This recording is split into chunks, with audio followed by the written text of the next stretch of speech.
10장 소프트웨어 테스트 두 번째 시간입니다. 이 시간에는 블랙박스 테스트 기법을 중심으로 살펴보도록 하겠습니다. 네, 소프트웨어 테스트 기법 중 블랙박스 테스트 기법에 대해서 살펴보도록 하겠습니다. 블랙박스라고 하는 것은 어떤 박스가 되겠어요? 내부를 알 수 없는 또는 내부를 들여다볼 수 없는 그런 박스를 우리가 블랙박스라고 하는 거죠. 그러면 이것이 소프트웨어 테스팅에서 테스트 대상이 되는 어떤 모듈 M이 있다고 하면 이 모듈의 내용을 볼 수 없다. 이 모듈의 내용이 뭐예요? 모듈의 그 논리 구조, 이 논리 구조를 우리가 들여다볼 수 없다라는 얘기입니다. 그래서 이 모듈을 테스팅하는데 이 논리 구조를 들여다보지 않고 테스팅한다. 즉, 이 모듈의 겉으로 드러난 인터페이스 있죠. 이 인터페이스를 통해서 어떤 테스트 데이터를 입력하고 거기서 결과로 어떤 값이 반환되면 이것을 통해서 이 모듈이 잘 동작하는지를 이제 테스트하는 방법이 블랙박스 테스트 기법이 되겠습니다. 그래서 여기서는 여기 모듈에 테스트 데이터를 입력해 줘야 되는데 그런 테스트 데이터, 즉 테스트 케이스를 주어진 명세, 그러니까 아무 데이터를 넣는 건 아니죠. 여기서 명세를 바탕으로 테스트 케이스를 유도하고 그렇게 얻어진 테스트 케이스를 입력으로 넣은 다음에 그럼 결과가 반환되면 그 반환된 결과를 통해서 이 모듈이 그 의도했던 대로, 즉 명세에 맞게 잘 구현되어 있는지 그렇지 않은지에 대한 것들을 이제 파악을 하는 거죠. 그래서 테스트 케이스를 수행을 해서 어떤 결함이 있는지 없는지를 파악하는 그런 방법이 블랙박스 테스트 기법이 되겠어요. 그래서 여기서 테스트 기법의 종류라고 했는데 여기서 사실 테스트 기법의 종류라기보다는 그 테스트 케이스를 생성할 수 있는 그런 방법이다라고 보면 되겠습니다. 그래서 테스트 케이스를 생성하는 방법으로는 동등 분할 방법과 경계값 분석 방법이 대표적으로 있습니다. 물론 이 두 가지 이외에도 몇 가지가 더 있지만 여기 우리의 수업에서는 동등 분할과 경계값 분석을 기법을 사용을 해서 테스트 케이스를 유도하는 그런 과정을 살펴보도록 하겠습니다. 그러면 동등분할 기법에 대해서 살펴보도록 하겠습니다. 동등분할을 수행하기 위해서는 두 단계에 걸쳐서 수행을 해야 되는데 먼저 동치 클래스를 결정하는 단계를 수행해야 되고 그 다음에 테스트 케이스를 선정하는 단계를 수행해야 됩니다. 이때 동치 클래스를 결정하는 단계는 입력값 영역, 그러니까 인풋 스페이스 또는 출력값 영역을 유한계의 상호 독립적인 집합, 즉 여기 보면 mutual disjoint subset, 서로 겹치지 않는 부분 집합으로 나눈다는 거죠. 근데 여기서 입력값 영역 또는 출력값 영역을 mutual disjoint subset으로 나눈다고 했는데 보통은 입력값 영역을 많이 나누게 되겠죠. 그럴 때 이렇게 나눠진 각각의 subset은 수학적으로 등가, 같은 가치를 지닌 집합으로 이제 보고 있습니다. 그래서 그렇기 때문에 동치, 같은 가치를 지닌 클래스다라는 거죠. 그래서 동치 클래스를 결정하고 다음으로는 테스트 케이스를 이제 선정하는 과정을 수행하면 되겠어요. 그래서 각 등가 집합에서 대표값을 하나 선택을 해서 테스트 케이스로 선정하면 되겠습니다. 그래서 대표값이라고 하는 것은 그 중에서 어떤 값을 이제 고르면 돼요. 근데 그것은 뭐 여러분들이 랜덤하게 정하셔도 됩니다. 어쨌든 그 범위 안에서 하나를 고르면 그 값이 그 영역을 대표하는 그 집합을 대표하는 대표값이 된다는 거죠. 그래서 이렇게 나눌 때 보통 동등분할 클래스는 우리가 여기 보면 mutual disjoint subset으로 나눈다고 했는데 그 경우에는 유효한 입력 데이터를 여러 개 서브셋으로 나눌 뿐만 아니라 유효하지 않은 입력 데이터의 경우도 서브셋으로 나눌 필요가 있겠습니다. 그래서 여기 그림에 보시면 이것이 인풋 스페이스라고 본다고 하면 여기에서 이 아랫부분 E1, E2, E3는 유효한 입력 데이터로 볼 수 있겠고 여기 U1, U2는 유효하지 않은 입력 데이터인데 이 경우에 그러니까 유효한 입력에서도 E1, E2, E3로 이렇게 세 개의 그 서브셋으로 나눴고 U에 대해서도 U1, U2 이렇게 두 개의 서브셋으로 나눴어요. 그래서 이렇게 동치 클래스를 결정하면 즉 동등분할 클래스가 생기면 그 다음에 거기서 각각마다 대표값을 하나씩 이제 골라서 이 대표값들을 테스트 데이터 즉 테스트 케이스로 사용하면 된다는 얘기가 되겠습니다. 여기서 이렇게 동등분할 클래스, 유효한 입력과 유효하지 않은 입력 데이터를 사용하는 그런 경우를 예를 든다고 하면 우리가 어떤 연금 시스템에서 연금을 붓고 나중에 연금을 찾고 그런 어떤 시스템이 있다고 하면 여기서 인풋 스페이스는 사람의 나이니까 전범위 뭐 인티저라고 볼 수도 있겠어요. 그렇게 본다고 하면 사람이 이제 태어나서 0세부터 사망할 때까지 120세다라고 하면 이제 0보다 작고 120보다 큰 것은 유효하지 않은 입력이 되는 거죠. 유효하지 않은 입력이 되는 거고, 그다음 0세에서 120세가 유효한 입력이 되는데, 여기 유효한 입력의 경우도 다시 0세에서 30세까지는 연금을 전혀 이제 보통 붙지 않는 나이가 되겠고, 30에서 60세까지는 연금을 이제 불입하는 그런 나이가 되겠고, 60에서 120세는 연금을 이제 수령하는 그런 나이가 될 수 있겠죠. 그래서 그런 식으로 여기 이 유효한 입력 데이터도 3개의 영역으로 나눠줄 수 있겠고 유효하지 않은 입력 데이터도 2개의 영역으로 나눠줄 수 있다는 거죠. 그래서 그 각각에서 데이터들을 하나씩 고르면 그 값들이 그 영역을 또는 그 집합을 부분 집합을 대표하는 테스트 케이스가 된다라는 얘기가 되겠습니다. 네, 그러면 동등분할 기법에서 테스트 케이스를 선정하는 사례를 한번 살펴보도록 하죠. 다음 예는 어떤 식료품점의 전산화 사례의 일부분입니다. 그래서 여기서 명세를 보면 식료품의 무게는 1부터 48 사이의 값을 가질 수 있으며 소수점을 갖지 않는 숫자이어야 한다라고 명세에 나와 있어요. 그럼 이 명세를 바탕으로 우리가 동등분할 클래스를 만들어야 되는데 여기서 고려할 수 있는 동등분할 클래스는 여러 관점으로 이제 고려할 수 있습니다. 먼저 무게가 1과 48 사이의 값을 갖는다라고 하는 이 부분에 이제 우리가 주목을 해야 되겠고요. 그다음 소수점을 갖지 않는 숫자다라고 하면 숫자인데 소수점을 갖는 또는 갖지 않는 해서 그런 측면을 고려해야 되겠고, 그다음에 숫자다라고 하는 측면을 또 고려해야 합니다. 그래서 이러한 관점에서 우리가 동등분할 클래스를 나누면 여기 1부터 48 사이의 값을 갖는다라고 하는 측면에서 이렇게 3개의 클래스가 나올 수 있겠어요. 그래서 이 경우에는 무게를 중심으로 나눈 것이 되겠죠. 그래서 1보다 작은 값, 1과 48 사이의 값, 48보다 큰 값 해서 여기서 1과 48 사이의 값이라고 하면 여기가 정상 범위고 그 1보다 작은 또는 48보다 큰 범위는 우리가 비정상 범위인 거죠. 그런데 이런 동등분할 클래스를 만들 때는 정상 범위뿐만 아니라 비정상 범위에 대해서도 다 선택해야 된다고 얘기했었죠. 그래서 1보다 작은 값은 비정상 범위가 되겠고 1과 48 사이 값은 정상 범위, 그다음 48보다 큰 값은 또 비정상 범위인데 이런 각각의 범위 또는 영역들을 다 이제 선택을 해야 된다는 거죠.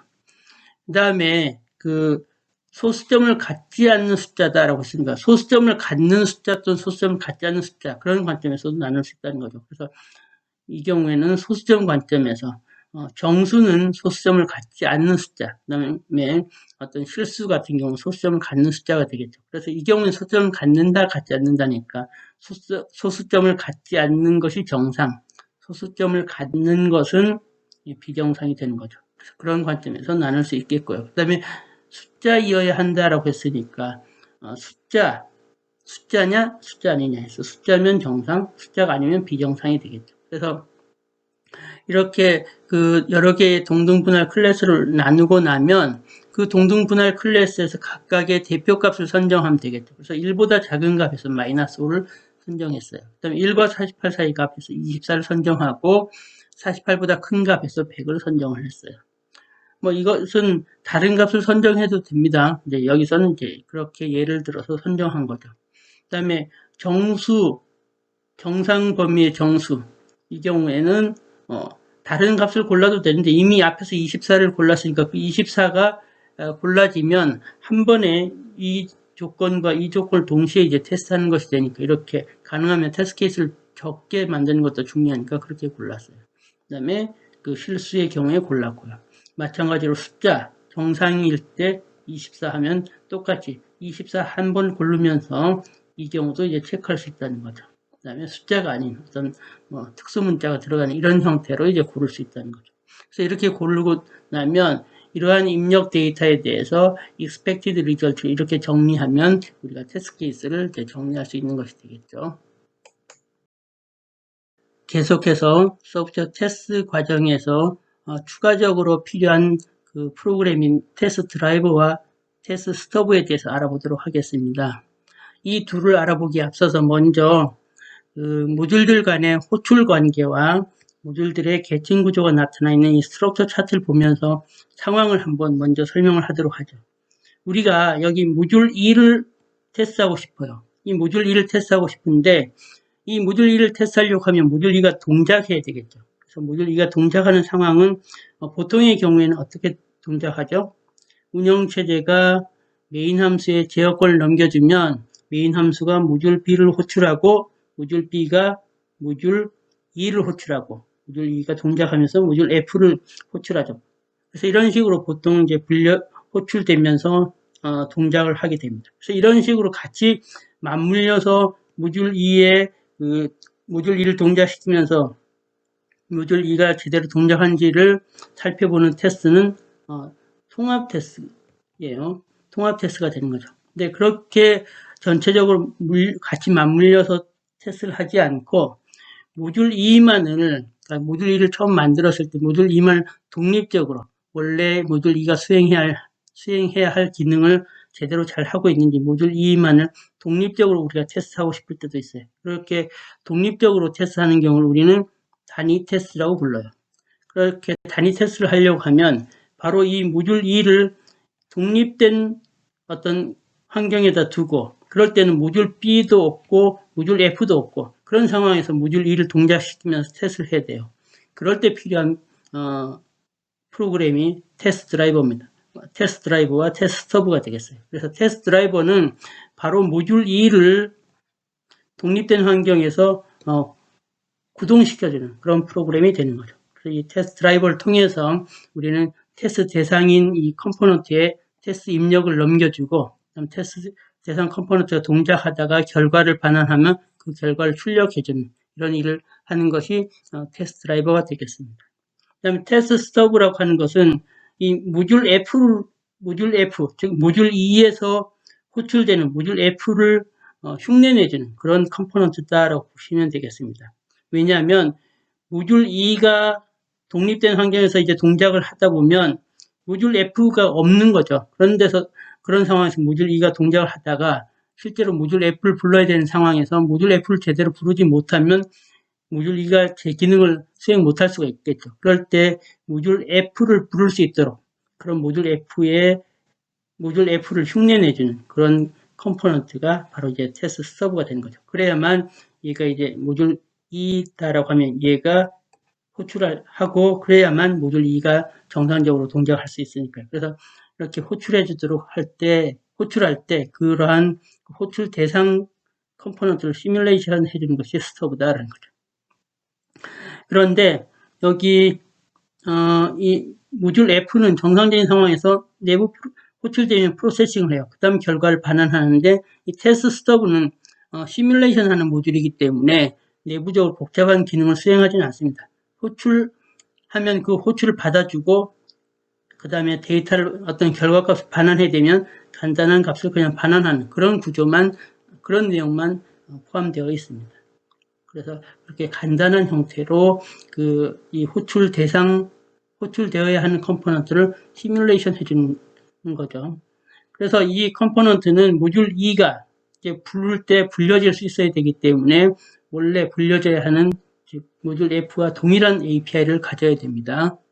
그 다음에 앞에서 얘기했던 대로 반환값이 있다고 하면 그 프로토타입에 기술된 그런 반환값 타입에 맞춰서 반환값을 반환해주는 그런 일을 수행하는 모듈이 테스트 스터브다라고 말씀드릴 수 있겠습니다. 네, 우리는 방금 전에 테스트 드라이버와 테스트 스터브가 무엇인지 살펴봤습니다. 이번 슬라이드에서는 그러한 테스트 드라이버를 구체적으로 어떻게 구현하는지 그 구현 내용에 대해서 살펴보도록 하죠. 여기서 모듈 2가 테스트 대상 컴포넌트입니다. 이 모듈 2는 set weight라고 하는 함수로 구현된다고 가정해보죠. 그러면 이 테스트 드라이버는 다음과 같이 구현될 수 있는데, 여기 테스트 드라이버 내용을 보면 먼저 set weight를 구동시켜야 되죠. set weight를 구동시키기 위해서 set weight라고 하는 함수를 호출하는 부분이 있습니다. 이렇게 함수를 호출하는 부분만 있는 것이 아니라 다른 내용들이 좀 포함되어 있어요. 그 내용들이 무엇인지 보면요. 이 테스트 드라이버는 테스트 케이스 파일로부터 테스트 케이스를 읽어서 그런 테스트 입력을 테스트 컴포넌트에 전달하는 그런 역할을 하는 거죠. 그래서 그런 부분들이 나타나 있습니다. 여기 보시면 테스트 케이스 파일을 오픈하고 그다음에 테스트 케이스 파일로부터 테스트 입력을 읽어서 그런 입력을 이 테스트 대상 컴포넌트에 전달하는 그런 부분이 나타나 있는 거죠. 그래서 이것을 테스팅을 한 번 할 수도 있겠지만 여러 번 반복할 수 있죠. 그래서 여러 번 그 테스트 케이스 파일로부터 테스트 입력을 읽어서 그다음에 그 set weight에다가 그 전달하는 과정을 이제 반복적으로 수행하는 그런 형태로 구현되어 있는 것을 볼 수 있겠습니다. 계속해서 블랙박스 테스트 기법의 또 다른 방법인 경계값 분석 기법에 대해서 살펴보도록 하겠습니다. 우리가 동등분할해서 여러 개의 동치 클래스가 생성되면 보통 테스트 케이스를 그 클래스의, 즉 그 영역의 가운데서 고르는 경향이 있더라라는 거죠. 그런데 실제로는 그 가운데보다는 경계 부분에서 그 경계 부분에 해당하는 입력값에서 결함이 발견될 확률이 훨씬 더 높더라라는 얘기입니다. 그래서 이러한 경험을 바탕으로 그 경계값을 테스트 케이스로 선택하는 기법이 경계값 분석 기법이 되겠습니다. 그래서 여기서 경계값이라고 하는 것은 어떤 영역이 있다고 하면 그 영역의 최소값과 최대값이 경계값이 되는 거죠. 근데 이 경계값은 다시 또 세분하면 유효 경계값과 비유효 경계값으로 나눌 수 있는데, 우리가 아까 동치 클래스를 여러 개 만들었다고 하면 그 중에서 어떤 정상에 해당하는 동치 클래스가 있을 수 있고 비정상 범위에 해당하는 동치 클래스가 있을 수 있겠죠. 그럴 때 정상 범위에 해당하는 동치 클래스에서의 경계값이 유효 경계값이 되는 거고, 비정상 그 동치 클래스에서의 경계값이 비유효 경계값이 되겠습니다. 그래서 이 경계값 분석 기법은 결함 발견율이 높고 적용하기 쉽다라고 하는 장점이 있어서 가장 많이 사용되는 테스트 기법 중에 하나입니다. 그러면 경계값 분석의 사례를 한번 살펴보도록 하겠습니다. W는 1과 100 사이의 값을 인풋 레인지로 갖는다고 가정해보죠. 그러면 이런 상황에서는 1보다 작은 E1, 1과 100 사이의 범주에 속하는 E2, 그 다음에 100보다 큰 E3 해서 3개의 분할된 그룹이 생기겠죠. 그래서 여기서 E2가 유효한 범위가 되는 거죠. 그래서 최소값인 1, 그다음 최대값인 100이 그 경계값으로 선택될 수 있겠죠. 이 두 값은 유효 경계값이 되는 거죠. 그 다음에 여기 1보다 하나 작은 0, 100보다 하나 큰 101이 이제 또한 경계값으로 선택될 수 있는데 0과 101은 비유효 경계값이 되는 거죠. 그래서 이렇게 해서 0, 1, 100, 101 해서 4개의 테스트 데이터를 그 경계값 분석의 테스트 케이스로 사용할 수 있겠습니다. 근데 사람들은 0, 1, 100, 101 요 4개만 해도 충분하지만 경우에 따라서는 여기 1보다 하나 작은 0, 100보다 하나 큰 101을 이제 선택하는데 착안해서 1보다 하나 큰 2, 100보다 하나 작은 99도 테스트 데이터로 골라서 사용하기도 많이 합니다. 그래서 그런 경우엔 0, 1, 2, 99, 100, 101 이렇게 6개가 테스트 데이터로 이제 사용될 수 있겠죠. 이렇게 6개를 테스트 데이터로 사용해도 사실 무방합니다.